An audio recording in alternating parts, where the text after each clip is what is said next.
Très bien. À la recherche du pays réel. Alors, en préparant un petit peu cette table ronde, parce que je remplace notre ami Francis Vanciton un peu au débeauté, j'ai pensé à une anecdote auquel j'ai assisté en quelque sorte en 2019. C'était à la terrasse d'un café proche de l'Assemblée nationale. J'y suis assez rarement dans ce quartier en général. Et derrière moi, il y avait deux députés macronistes. Et j'ai été assez stupéfait de leur conversation. C'était l'époque, vous savez, des grandes manifestations des Gilets jaunes. Et j'entendais ces gens parler. Et ils étaient stupéfaits par ce mouvement. Et l'un d'entre eux, en recommandant un verre de Jurançon à 13,50 €, s'est exclamé, je le cite, « Mais de quoi se plaignent-ils, ces Gilets jaunes? De quoi se plaignent-ils » Et j'ai trouvé que cette phrase, « De quoi se plaignent-ils » illustre assez bien le déracinement, l'aveuglement, le flou, parfois d'ailleurs volontaire, dans lequel s'installent nos élites, qui ne connaissent pas le pays réel, qui sont aveugles. Et de quoi se plaignent-ils me faisait penser aussi que peut-être dans cette France, aujourd'hui, il y avait plusieurs pays qui cohabitaient. Je reprends la formule peut-être souvent utilisée par Maurras. Il y avait un pays réel et un pays légal. Le pays légal, comme le disait Péguy à propos du parti intellectuel, étant de plus en plus comme une race nouvelle. Je cite cette phrase assez forte de Péguy. Pour évoquer, pour aller à la recherche de ce pays réel, donc je sais que vous avez déjà été présenté, Rodolphe Carte, Sophie Lénart et notre ami Jean-Philippe Chauvin. J'aimerais d'abord donner la parole évidemment à Sophie Lénart, parce qu'en tant qu'agricultrice, qu'elle veut, je crois, vous êtes une représentante du pays réel. Et j'aimerais d'ailleurs savoir, et particulièrement une représentante du pays réel, puisque votre métier n'est pas un bullshit job, mais un métier qui nourrit, et qui nourrit les Français. J'aimerais savoir d'abord le sentiment que vous inspire cette anecdote, peut-être légère, mais qui, à mon avis, est importante et révèle, encore une fois, ce décalage qu'il existe entre le réel et l'abstrait, entre une classe abstraite et une classe qui travaille. Ben écoutez, nous sommes bien placés pour savoir que alors je vais dire la politique, mais les institutions influençables en France et le monde agricole, il y a des mensonges et de l'incompréhension. Vous n'êtes pas sans savoir ce que nous avons fait l'année dernière, tout ça pour ça. Parce qu'on n'y est toujours pas. Tout ce qui avait été promis est détricoté. Tout à l'heure, vous avez parlé, je crois que c'est l'ancien ministre, du plan de l'eau. Donc, vous n'êtes pas sans savoir non plus qu'il y a une loi qui devait être votée sur les contraintes de l'agriculture qui s'appelle Jules Plomb-Melville. Et là-dedans, il y a un article 5 qui permettait le stockage de l'eau. Il a été proprement annulé la semaine dernière. Donc, quand tous, aussi cultivés que vous êtes, savez que l'eau est une priorité, eh bien, en France, qu'est-ce qu'on fait? On retire l'article qui permet de voter le stockage de l'eau, donc le stockage de l'eau l'hiver pour l'utiliser l'été. Donc vous voyez qu'on est loin de pouvoir parler de souveraineté alimentaire alors que le débat sur l'eau ne fait que de faire marche arrière. Si vous me permettez, je voudrais bien revenir sur le mot souveraineté, mais nous, à la coordination rurale, c'est le mot autonomie qui revient, et je ne l'ai pas entendu jusqu'à aujourd'hui, alors je ne sais pas, voilà, c'est comme ça. Autonomie, parce que si nous ne sommes pas capables de nourrir notre peuple, nous ne serons sûrement pas capables de faire des guerres, ce que je ne souhaite pas, bien sûr, mais nous ne pouvons pas gagner d'autres victoires si on n'est déjà pas capable de nourrir notre peuple. Et la raison pour laquelle on est arrivé là, c'est qu'aussi on a beaucoup trop exporté, puisque nous avons été capables, nous sommes un pays producteur. Sauf que tout ce qu'on a produit, on l'a exporté. Et oups, on a oublié la population française. Et donc pour nourrir la population française, qu'est-ce qu'on fait? On importe. Donc en fait, vous ne mangez pas ce qu'on a produit, vous mangez des choses beaucoup moins bonnes, beaucoup moins tracées, et qui ne correspondent pas à vos demandes. Donc tout ça, c'est fait pour... c'est ça qui est destructeur, et cette cacophonie qu'il y a dans la classe politique, puisque c'est de ça que vous parliez tout à l'heure, c'est que je ne sais pas comment ils en sont arrivés en quelques décennies à nous faire perdre notre autonomie alimentaire.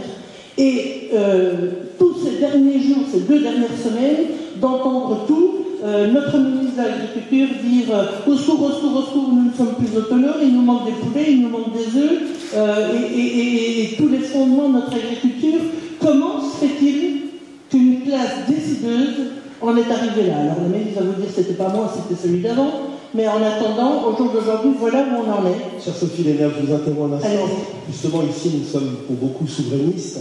Et je pense que le malheur est à chercher aussi dans les traités européens et dans la manière dont cette classe politique s'est, au fond, rendue à l'Europe, rendue à l'Europe de Bruxelles, précisons-le, et à cette technocratie. Parce que vous dites que vous voulez retrouver l'autonomie, le mot m'intéresse, mais vous avez perdu toute espérance en l'État, la capacité de refonder peut-être un État réellement au service du pays réel.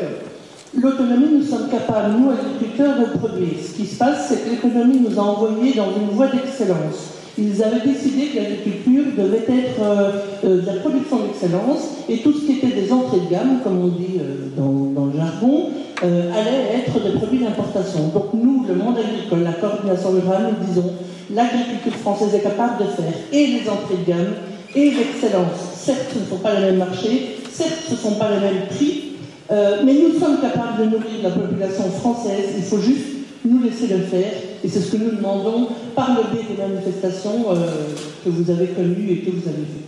J'aimerais qu'on s'arrête encore une fois sur ce terme d'autonomie qui m'intéresse. Je sais si à l'Action française, nous avons toujours été attachés aux libertés au pluriel d'ailleurs. Est-ce qu'au fond, le pays réel n'est pas le lieu où ces libertés pourraient se déployer, se définirait même ce pays réel par l'attachement à ces libertés, à cette autonomie? En fait, il y a une difficulté parfois à définir le pays réel. Qu'est-ce que le pays réel? Moi, je parlerai d'ailleurs de pays réel plutôt au pluriel, parce que nous avons un pays réel agricole, nous avons un pays réel industriel, nous avons un pays réel lié au patrimoine, nous avons un pays réel lié au secteur public. En fait, c'est tout un ensemble de pays, de professions. Je me rappelle de la définition que Maurras donnait un petit peu de manière sibylline, quand il opposait pays réel et pays légal, il disait le pays réel c'est le pays qui travaille, tandis que le pays légal c'est le pays qui politique. Je crois qu'il y a un pays réel aujourd'hui qui est méconnu et méprisé. On a parlé tout à l'heure des gilets jaunes. Moi je lui ai vu une sorte de, non pas de jacquerie, mais de nouvelle chouannerie d'une certaine manière. Parce que ça reprenait un petit peu les mêmes éléments qu'il y avait eu au moment de la Révolution française, où la Révolution était faite de Paris, pour Paris, elle tournait à la République centralisée, une et indivisible, et justement, elle brisait les autonomies locales, elle brisait les autonomies sociales, elle brisait les autonomies professionnelles, c'est-à-dire qu'on avait mis la liberté avec un grand L, on l'a inscrit souvent sur le mur des mairies, mais en fait, on l'a mis dans le mur de la mairie, dans la pierre, pour justement qu'elle ne bouge plus. Et en fait, les monarchistes, d'ailleurs, quand on regarde du 19e comme du 21e, comme on regarde leur discours, ils parlent toujours des libertés au pluriel, les libertés au pluriel. Et c'est aussi la preuve que nous ne voyons pas une France une et indivisible, nous voyons une France de la pluralité, mais une pluralité enracinée dans un travail, dans une formation, dans une condition parfois, et non pas cette diversité qu'on voudrait nous imposer, une diversité, je dirais, qui correspond,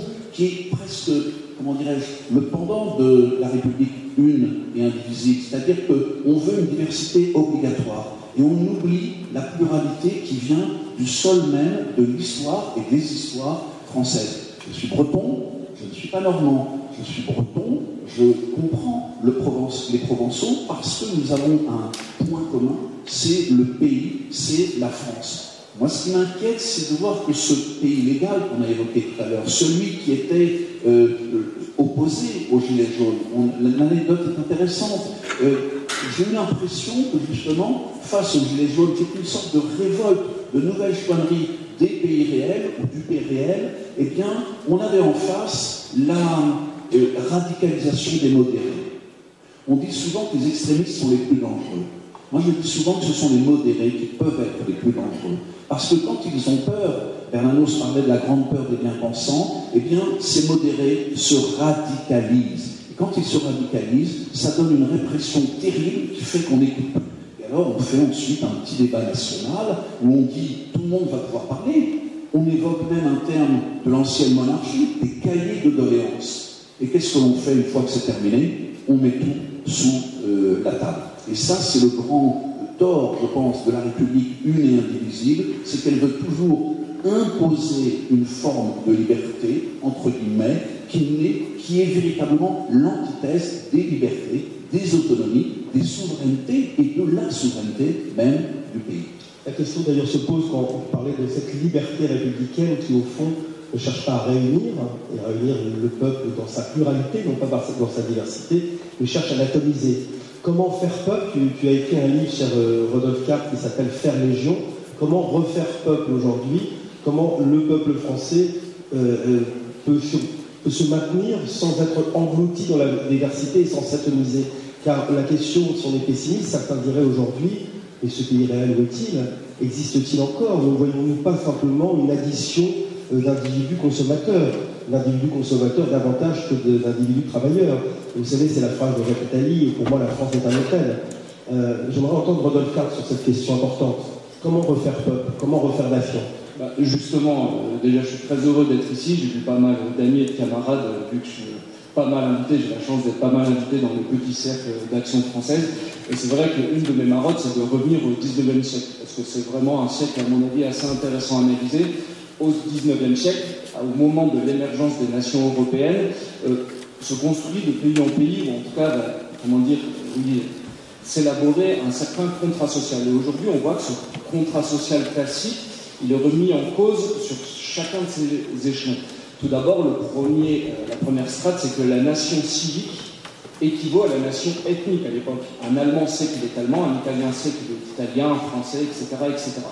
Ensuite, le deuxième aspect, c'est qu'à l'époque, la nouvelle élite, la bourgeoisie qui va monter et qui va supplanter l'aristocratie, se fait selon un narratif construit autour du travail. Vraiment, c'est vraiment le mérite qui permet de restaurer ou d'instaurer de nouvelles élites. Le troisième point, c'est là où je vous rejoins, monsieur, c'est sur la montée des classes moyennes. Ceux qui s'endorment, mais qui tout d'un coup se réveillent, comme on l'a vu au début des Gilets jaunes. Moi j'étais Gilets jaunes bien évidemment, et sur le rond-point on voyait une cohorte de petits ouvriers, de petits employés, même de petits patrons. C'était intéressant. Alors très vite ils ont été chassés une fois que le mouvement a été noyauté, notamment par les gauchistes. Et un des derniers aspects en tout cas de ce contrat social, c'était un système productif à la fois sur le côté industriel et agricole, comme l'a très bien dit madame. Et on voit aujourd'hui que toutes ces strates sont remises en cause. Concernant l'équivalence entre la nation ethnique et civique, on voit qu'aujourd'hui, la question ethnique ne va plus de soi, où justement elle est même montrée du doigt et même attaquée. Vraiment, il y a un ethnomasochisme de la part de nos élites, et en tout cas, on nie le droit d'être français, enraciné, blanc aussi, il faut le reconnaître parce qu'on est désigné comme tel. Ensuite, concernant la question des élites, on voit qu'aujourd'hui, le népotisme, la plutocratie s'installe, l'ascenseur social ne se fait plus, la circulation des élites ne se fait plus, donc là, deuxième blocage. Le troisième, c'est sur la classe moyenne. Si véritablement les nations et le système politique au XIXe siècle, au XXe siècle s'inscrit sur la participation des classes moyennes, on voit aujourd'hui qu'elles sont déclassées. Et même, on l'a vu depuis le précédent du traité de 2005, on a eu ce refus, et ensuite le passage du traité de Lisbonne en 2007, il est complètement dévoyé.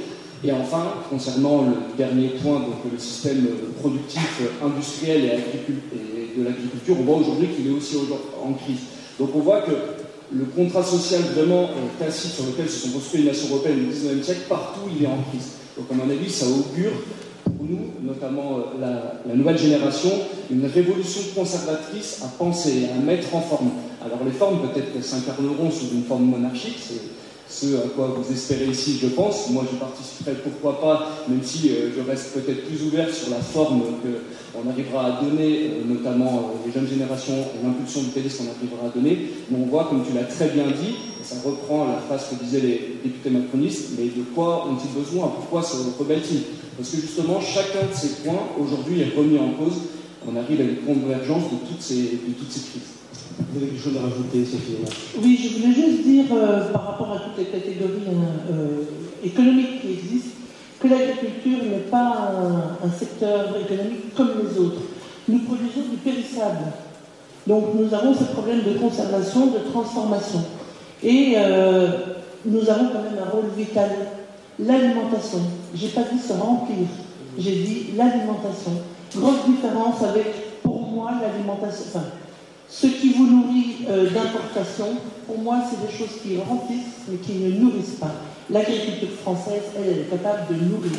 Et donc, il faut nous redonner les outils, enfin, en tout cas les autorisations et la balance économique pour pouvoir reproduire la qualité que vous nous réclamez tous. C'est formidable, comme ici nous sommes beaucoup d'admirateurs d'Henri IV. Vous savez qu'Henri IV voulait que le Français puisse manger chaque dimanche sa poule au pot. J'aimerais revenir sur ce que disait Rodolphe Clark sur la révolution conservatrice, et quels sont les instruments, quels peuvent être aujourd'hui ce combat d'une nouvelle révolution conservatrice, et sachant que beaucoup de militants à droite le pensent en termes électoraux. On se dit on attend Bardella, on attend pour certains, peut-être très naïfs, un Retailleau ou un Louis Sarkozy. Je vais écrire un livre sur Louis Sarkozy. Ici, nous avons peu d'illusions sur le combat électoral. C'est-à-dire que nous savons qu'il peut être nécessaire, qu'il peut nous aider à éviter le pire, mais nous attendons autre chose. Et je sais qu'avec un militant, et là je pose la question au militant, le combat local, le combat pour l'autonomie, la création peut-être de lieux où la France continue. Alors, je crois qu'effectivement, il faut que les différents éléments du pays réel puissent se retrouver. Il y a quand même des moments de cristallisation des colères, justement, où l'on voit des gens rejoindre des choses que nous disons depuis longtemps, et il faut peut-être aller jusqu'au bout. C'est pour ça que j'ai employé le terme de nouvelle chouannerie. C'est-à-dire que la chouannerie n'a pas simplement un but de colère, elle n'a pas simplement un but de révolte, elle a un but, je dirais, beaucoup plus large. Certains diraient de contre-révolution, on pourrait dire de révolution, etc. C'est-à-dire d'aller jusqu'au bout, jusqu'à une réforme, une révolution de l'État. Moi, je suis persuadé, et je ne cesse de le dire, et c'est pour ça que je suis royaliste militant, que je l'affirme constamment, que rien ne pourra se faire sans le politique, et sans une notion claire du politique. Alors, par quels moyens ça va passer? Parce que c'est vrai qu'on, pour l'instant, soyons clairs, les royalistes ne sont pas une force capable de peser, au moins sur le plan électoral. Mais il y a d'autres moyens de pression.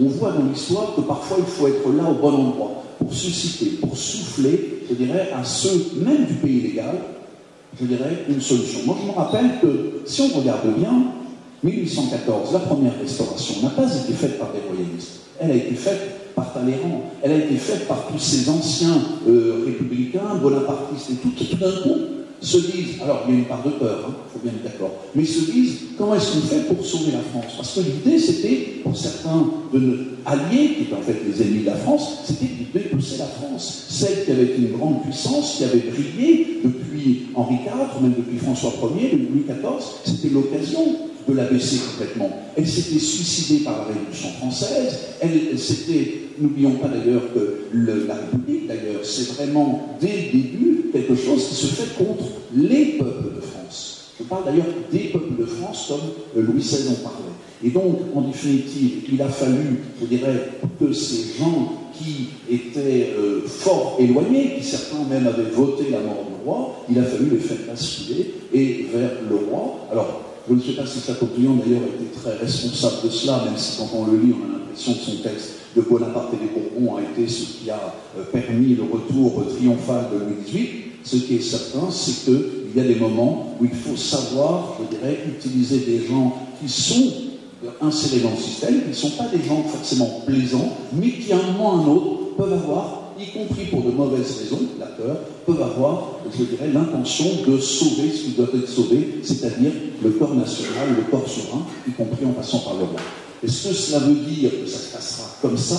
Je ne sais. Ce que je sais simplement, c'est qu'aujourd'hui, il y a une nécessité d'un État fort, et que quand je discute avec les gens, y compris au café, ce fameux Parlement du peuple dont parlait Balzac, il y a l'idée qu'il faut un homme fort. Eh bien moi, je propose mieux qu'un homme fort, d'une certaine manière, une famille forte. Après, évidemment, tous les cafés de France ne vont pas, je dirais, se mobiliser de la même manière, mais je crois que chacun doit essayer déjà de proposer. Et puis, il y avait l'idée que Pierre Boutan pouvait avoir de parler au prince, entre guillemets, à celui qui peut être le prince du moment et qui peut faire basculer les choses.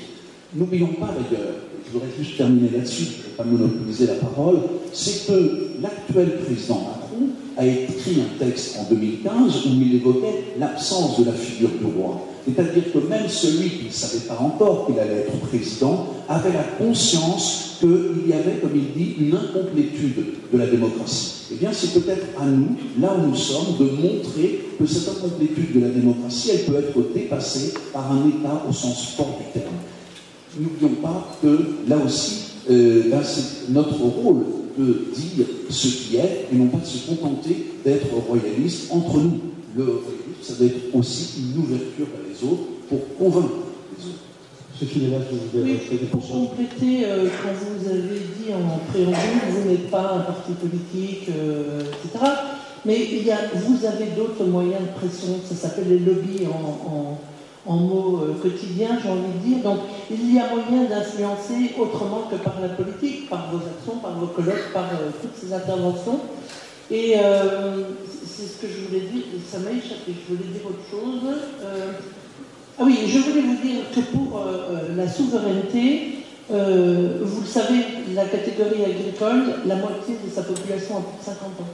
Donc il y a une érosion de l'âge qui est là. Donc nos jeunes doivent pouvoir produire. Pour que nos jeunes peuvent produire, il faut que nos exploitations agricoles soient territoriales, soient enracinées, soient humaines, mais surtout, elles doivent être vivables, viables et transmissibles. Si il y a ça, la souveraineté, elle est acquise pour autant qu'on nous laisse produire. Et ça, il n'y a pas que la politique, certes, il y a la politique, mais il y a aussi la société qui parfois demande tout et son contraire, et nous, on a du mal à suivre, évidemment, ces demandes-là, mais je pense que le pouvoir lobbyiste intellectuel ou d'autres manières peut influencer et peut avoir son rôle. En termes politiques aussi, parler des élites, parce que on regarde souvent les mouvements populistes avec beaucoup de sympathie, parce qu'ils illustrent comme une colère nécessaire face à la déchéance des hommes politiques actuels, mais souvent ces mouvements populistes, me semble-t-il, restent aveugles sur la nécessité de refaire aussi des élites, d'avoir des gens qui sont capables de mener une politique étrangère. Tu veux peut-être intervenir là-dessus, Rodolphe? Justement, je vais en finir là-dessus, je vois que le panneau se lève. Dans le dernier numéro de Éléments, parce qu'il faut lire Éléments, nous sommes tous les deux des collaborateurs de la revue Éléments avec Olivier, on a un article justement de Gabriel Pignès qui est très intéressant, qui montre que la révolution culturelle qui arrive, dont on a les prémices aux États-Unis, sera une révolution illibérale. Le conservatisme, en tout cas la notion de conservatisme que nous avons tous en tête ici, s'oppose au conservatisme qu'on nous vend depuis 50 ans, qui est juste un enchaînement de défaites sur les défis sociétaux, économiques, etc., etc. Et donc cette logique illibérale qui arrive dans les années à venir, c'est vraiment une logique de rupture. Et d'ailleurs, le deuxième mandat Trump est un mandat de rupture avec l'État profond, l'establishment, vous mettez ce que vous voulez derrière, mais c'est une volonté de s'opposer aux institutions en place, à l'État judiciaire, donc aux juges rouges, et aussi aux médias, aux grands médias de grand chemin. Donc à mon avis, c'est cette forme qu'on doit essayer d'élaborer en France, parce que nous ne sommes absolument pas des Américains, donc on n'a pas à singer le vitalisme américain, mais qu'on doit trouver nos propres formes. À mon avis, c'est bien d'une forme comme celle-ci qu'on doit aller. Et d'ailleurs, j'ai envie de dire que la monarchie française s'est aussi construite contre les féodaux. Et d'ailleurs, justement, la monarchie française s'est construite aussi contre deux ennemis, mettez bien évidemment les guillemets qu'il faut, extérieurs, qui étaient à la fois l'Église et le Saint-Empire romain germanique, pour l'indépendance et la souveraineté de la nation construite autour du roi. Là, on pourra peut-être trouver d'autres formes.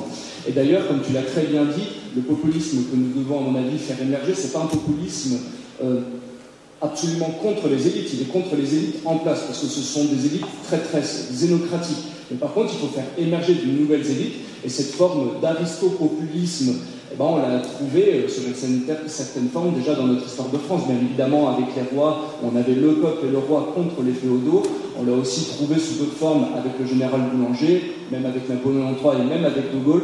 Et d'ailleurs, les féodaux, aujourd'hui, sont de retour. C'est la caste européiste qui nous domine. Et c'est, à mon avis, là-dessus qu'il faut essayer de trouver. Alors, qui prendra justement la couronne tomber dans la rivière pour remonter sur le trône et avoir derrière l'assentiment populaire, là, à vous de faire émerger le rôle.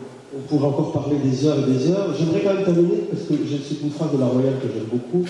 Tu n'étais pas un prolétaire libre artisan des métiers de jadis. Le roi à l'atelier comme à la guerre, le roi seul fort protégeait les petits. Je trouve que l'idée de redevenir des libres artisans est un beau programme dans le fond révolutionnaire. Tout à fait. Mais je voudrais aller plus loin pour terminer. Il reste quelques minutes encore? Non, donc justement, je voudrais terminer. Les féodaux ont été dépassés par la nation. Et je crois qu'il s'agit de faire pour le pays réel, pour montrer aux différentes formes du pays réel qu'il faut refaire nation. Et je crois que c'est une sorte de nouveau Bouvines, c'est-à-dire une union entre les communes, entre les peuples de France et l'autorité, l'État, contre les féodaux qui se croyaient, je dirais, les maîtres du monde, y compris aussi contre les adversaires. Je pense que refaire Bouvines, refaire 1214, refaire nation, c'est aussi l'idée que nous devons, je dirais, diffuser à travers son les signes. Et malheureusement, il faut terminer. Je vous remercie encore à tous. Merci à Rodolphe.